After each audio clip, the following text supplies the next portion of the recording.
Is Eli a Hall of Famer? Yep. Not quite yet, but he still has a chance. Not quite there yet, but another season or two, another postseason heroics, he's in. Oh, I mean, as much as you sit here and rave about the Big Blue and Eli Manning all the time, giving us that long explanation, and you're still not quite.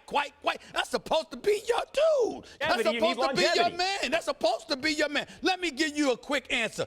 Eli Manning is a Hall of Fame person. He ain't no damn Hall of Fame quarterback.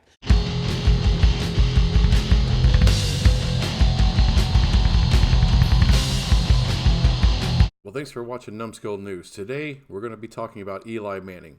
Now, he just recently retired, and of course the conversation is, well, is he a Hall of Famer? Well, personally, no, I don't believe he is. But I think it's kind of obvious, but there's a lot of people out there that are trying like hell to make the case for Eli Manning going into the Hall of Fame. I've said before on the show, you can make as strong of a case for as you can against. Never first team All-Pro, no MVP, you know what I mean? Never had statistically regular season stats. He was a good quarterback, not a great quarterback. Even though, admittedly, out of 32 starting quarterbacks in most of those years, he was, usually or oftentimes not top 10, but almost always top 15. This town. The people that would say that Eli is not a Hall of Famer will say that he was never the best at his position. His best 5-year span, 11 through 15, he ranked 19th in passer rating, 20th in completion, and 15th in wins. He's a 4-time Pro Bowler. Little skimpy for a Hall of Fame quarterback. That is true, but that ain't nothing. Now, you see, you're losing an argument when you start off listing all the reasons Eli should not be in the Hall of Fame. These guys are actually making the case that Eli doesn't deserve to be in the freaking Hall of Fame. I mean, he made the Pro Bowl 4 times. So what? That's not a lot considering how long he played. But that's just what struck me, is that every single argument starts out with his complete lack of accomplishments. I mean, that's just funny to me. Eli Manning has always been able to deliver, especially when the lights are the brightest and the pressure is the greatest. In some years, he was quite good, and when you needed him most, he was like the best ever. And of course, the very next argument they want to go to is how clutch Eli Manning was. Hey, in the biggest moments, that's when you got Eli. Twice. Only twice in his whole long career, 210 games, they only needed Eli Manning twice? Are you kidding me? This man was almost never in the playoffs. And twice they made great magical runs. I mean, I got to give the whole team credit. I mean, come on. When you win a Super Bowl, it's a team thing, right? Hey, he's got 2 rings, man. 2 rings. You got to put them in. No, you don't. I'm not getting on to Eli because he didn't win 5 or 6 Super Bowls, That's unrealistic. But what you can do is be consistent from year to year and be one of the best at your position, which he never was. The ability to play at a high level for a long time is just hard. 15 years, 3rd longest consecutive game played streak. That's because you're good enough to play and you're always available to your team. So when you say he's a compiler, top 10 passing yards and touchdowns and all those kind of things, you have to be really good to be a compiler. That's the first thing. Never missed a game due to injury. It's impressive. The Iron Man streak that was prematurely ended with the Geno Smith start a few years ago by McAdoo is a part of the resume as well. Second longest Iron Man streak, right? Behind Favre, he had 210 starts consecutively. And in the NFL at that position, that means a lot. And the next big point that the pro Eli Manning to the Hall of Fame, the point they're trying to make is, well, he had this Iron Man streak, right? 210 games in a row. That means something.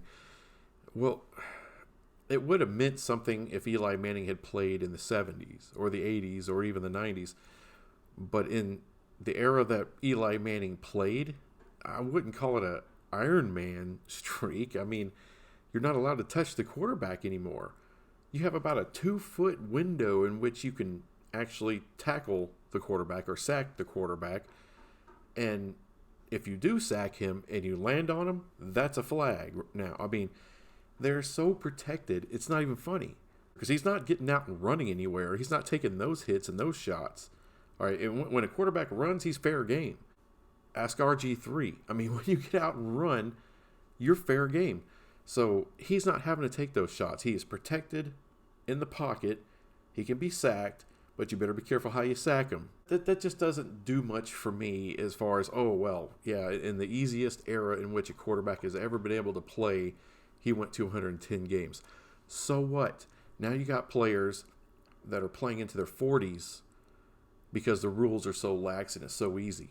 It's not like it was in the 70s where you can get clotheslined and it's part of the game, buddy. You know, I mean, come on. Jim McMahon got like suplexed on the freaking, you know, he's got memory loss now because of the crap it happened to him. And in the pocket, he wasn't running. Eli hadn't had to face that. So get out of here with all that crap.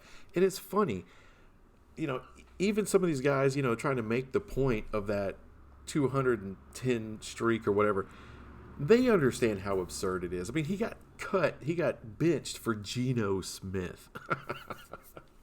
You know how absurd, you know how bad you have to be? 2, he slayed the Dragons on the road. So how do you overcome that and become a Hall of Famer? With 2 of the most iconic, not games, but to your point, runs in playoff history. As the pelts of Alex Smith, Tony Romo, Matt Ryan, Brett Favre, Aaron Rodgers, and Tom Brady twice on his wall. You look at those 2 Super Bowl runs, I mean, those were awesome runs. He was on the road for all of the games during the Super Bowl 42 run, on the road for 3 of the 4 games in Super Bowl 46. And now here we go. Here we go with the next line of crap. These 2 great runs, and they were great runs. But then again, that's a team accomplishment. People forget that defense, that front 7 is one of the best front 7s in NFL history. You talk about the runs. Oh, he slayed Tom Brady. No, he did not. Eli Manning and that offense scored 17 points. 4 or 5 years later, won again with 21 points. So you're holding, and at that time, the Patriots, I mean, come on, they're averaging like 35 points a game, both of those teams. Randy Moss in 07, you hold them to 14 and 17 points. Eli's not tackling anybody. Eli's not sacking anybody. Eli's not getting Tom Brady off his spot. That's not what's happening. Essentially, that defense is setting up, hey, Eli, all you have to do is give us 17 points. All you have to do is score a little bit more than 17 in 2011, and we win. That Giants defense deserves a hell of a lot of credit for those Super Bowls, because without those guys, Eli didn't have a chance. To win 2 Super Bowl MVPs, by the way. The other thing that he has as a feather in his cap is that he has 2 Super Bowl MVPs. Yeah. Ain't a whole lot of guys walking around with multiple Super Bowl MVPs. 1 of 5, and if you look at the majority of those guys on that list, they in Canton. And of course, the final point, all right, that's their cherry on top, is Eli Manning has 2 Super Bowl MVPs. And all the other guys, all the other quarterbacks who have 2 Super Bowl MVPs also are in the Hall of Fame. But let's not forget, those other guys are some of the best quarterbacks of their eras. Eli Manning has never been the best of any era. Super Bowl MVPs. I'm sorry, I'm just not. Some of the people they give it to sometimes, I don't quite understand. Let me give you a list of Super Bowl MVPs that just don't impress me a whole lot. Julian Edelman didn't even score a touchdown. 141 yards, really nice. But come on, I would think I would give it to Tom Brady. I don't know. Dexter Jackson, cornerback for Tampa Bay the year they won. You know, you would think maybe Warren Sapp. I don't know. John Lynch. Dexter Jackson, apparently. How about Deion Branch, Super Bowl MVP? He had a good game. And that's one of the problems with the Super Bowl MVP. You don't have to be a great player. I mean, you don't. You don't even have to be a really good player. You could be a backup. Okay. But That's the nature of football. For one game, you can have a great, incredible game. You can have the best game of your career in one game. You're the MVP of that game. It doesn't say anything about your career. Joe Flacco ain't never get into the Hall of Fame, but he won an MVP. Nick Foles, same thing. How about Larry Brown, cornerback for the Dallas Cowboys, won the MVP in '95. He had 2 first half turnovers. That's it. He had 2 interceptions. He's the MVP. I mean, they were very important. They do not win that game without those interceptions. Not trying to knock Mr. Larry Brown. It's not the first name you think of when you think of the Dallas Cowboys. It's not the 10th name. It's not the 20th name. It's probably not the 50th name out of the entire legacy of the Dallas Cowboys. You don't think of Larry Brown. Mark Rippon, anybody? He's a Super Bowl MVP. Son of a bitch. He ought to be a household name. Otis Anderson, other running back for the Giants in the 80s that won a Super Bowl. Otis. I have no idea if Otis is in the Hall of Fame or not. I've never heard of him before I did this research on Super Bowl MVPs. I was just like, it's not Lawrence Taylor. It's not, Phil Simms. And then we come to Eli Manning's 2 Super Bowl MVPs. His first MVP, 255 yards, 2 touchdowns. Not a bad game. Not a bad game. But that's not what I think about when I think of an MVP. The second Super Bowl MVP of Eli Manning, 296 yards, 1 touchdown. So, both Super Bowl MVPs, he throws for less than 300 yards, 3 touchdowns combined between 2 games. I'm supposed to be all kinds of impressed with that, I guess. Eli won it by default, and I think that's the truth. As for this first MVP, if any offensive player deserves it, I would say Eli deserved the first one, because that was an incredible escape. Throw to Tyree, and Tyree caught it up here, and it was just an incredible play. Other than that, he was pedestrian. He was decent. Which that's his career. He's a decent quarterback. People are looking at this Super Bowl MVP crap like it means the world, and it doesn't. Now, while I was making this video, I ran across 2 different guys that had their own points they wanted to make as far as being pro Eli to the Hall of Fame. This first guy, I can't really remember his name very much, the white guy. What the hell? Nick Wright. That's his name. So Nick Wright has his own stupid little point that I'm about to take a shit on. And I think it's very telling. Eli and his brother both have 2 rings. Everyone knows Peyton's one of the all-time greats. But en route to those rings, how did they play? En route to those championships, who was better? Because when we talk about those Super Bowls, we say, oh, your guys' defensive line. That's Eli, his 8 playoff games, the years they won the Super Bowl. 15 touchdowns, 2 picks, 100 rating. That's Peyton, the 2 years he won the Super Bowl. It's not just the Broncos year. That includes his Super Bowl with the Colts. So this little son of a bitch went there. He's actually going to try to make the case that Eli was better than Peyton Manning. No. And I don't give a solid shit about the numbers he showed you. With Peyton Manning, he took 2 different franchises to 4 Super Bowls. I'm sorry, getting to the Super Bowl to me is not, yeah, you would love to win it, but it is damn impressive to win your conference and get to a Super Bowl. I still think that Bills team is one of the great all-time teams. I don't care they didn't win that last game. They got to 4 in a row, man. That is incredible. The numbers he's showing right there are tainted anyway, because Peyton Manning, his arm dropped off in his last year of his career. He kept the offense out of trouble.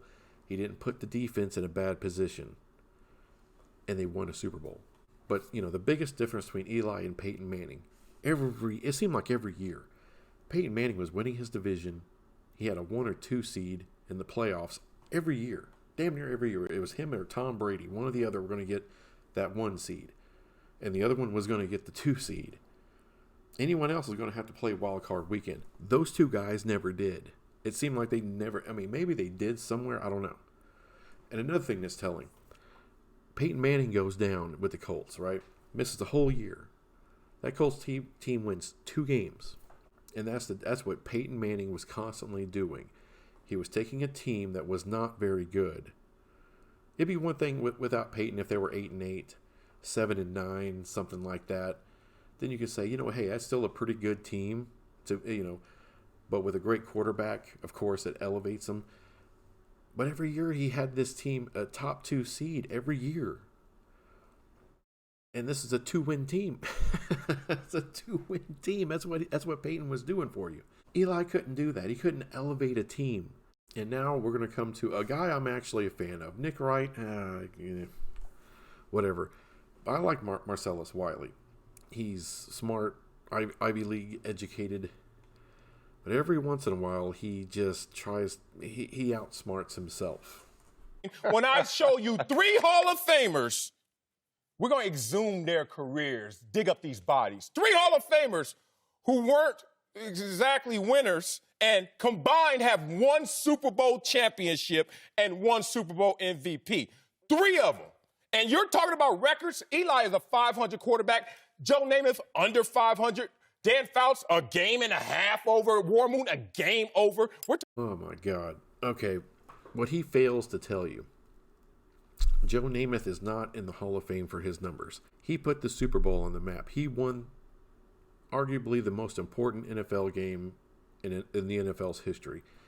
Definitely the most important Super Bowl is because of him guaranteeing victory. Joe Namath was playing for an AFC team, which back then, the AFC was way inferior to the NFC. All right. It was right after the merger. And let's keep in mind, the Super Bowl was not what it was today. I mean, the first 2 Super Bowls weren't even sold out. There were empty seats. There were empty seats in the Super Bowl. They couldn't sell it out. All right. Joe Namath himself sold out Super Bowl III. And every time, and he elevated that event to what it is now. That's the huge importance of that man. He's one of the most important figures in NFL history. And I'm not a Jets fan. And that's the facts. And that's why he's in the Hall of Fame. So that's one out of here. Another one, Warren Moon. He dared to use Warren Moon. Warren Moon is in the Hall of Fame to correct a sin done to him by the NFL. Because unfortunately back then, into their eternal shame, they thought a black man was too stupid to be a franchise quarterback. So he was denied an opportunity in the NFL. Warren Moon had to go to the CFL for 6 years. 6 years of his prime. He was cheated out of the 6 years of his career in the NFL. You can't use those numbers. But he's in the Hall of Fame because he was a great quarterback and deserved to be in the Hall of Fame, deserved to have a chance to really earn that spot.